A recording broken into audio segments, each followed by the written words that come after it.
Présentation des 9 principes généraux de prévention. Après évaluation des risques pour une situation de travail donnée, l'employeur, le salarié, met en place des mesures de prévention qui visent à éliminer le danger ou à réduire les risques liés à ce danger. Les mesures de prévention proposées reposent alors sur les 9 principes généraux de prévention qui sont inscrits dans le Code du travail.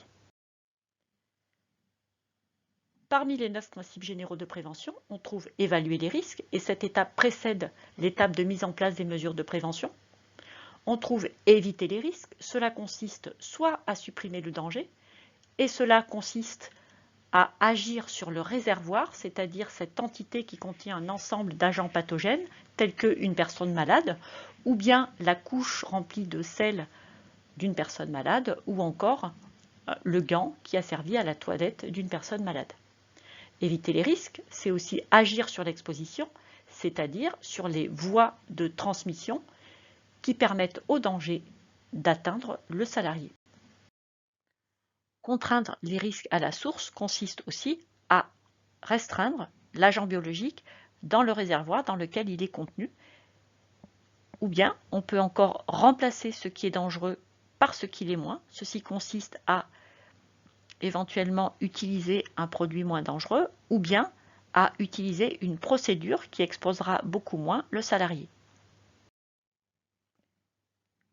Les autres principes de prévention consistent à adapter le travail à l'homme, par exemple en tenant compte de la spécificité de chacun des salariés, tenir compte de l'évolution de la technique en utilisant des techniques moins dangereuses, moins exposantes, en planifiant la prévention.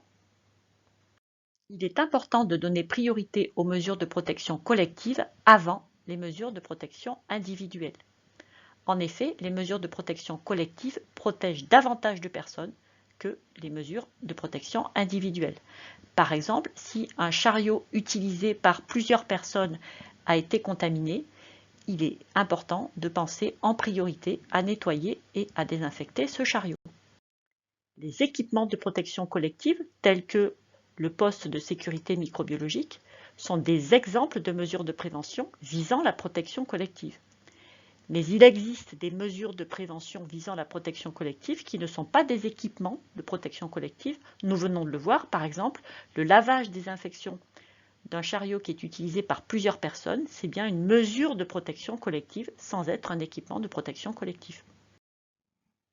Enfin, le dernier principe consiste à donner des instructions et former les salariés aux mesures de prévention.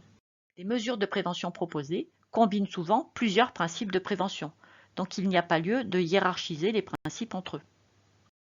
Plusieurs mesures de prévention peuvent être proposées pour réduire ou éliminer un risque. Ce sont les mesures de prévention les plus efficaces et les plus stables dans le temps qui sont retenues.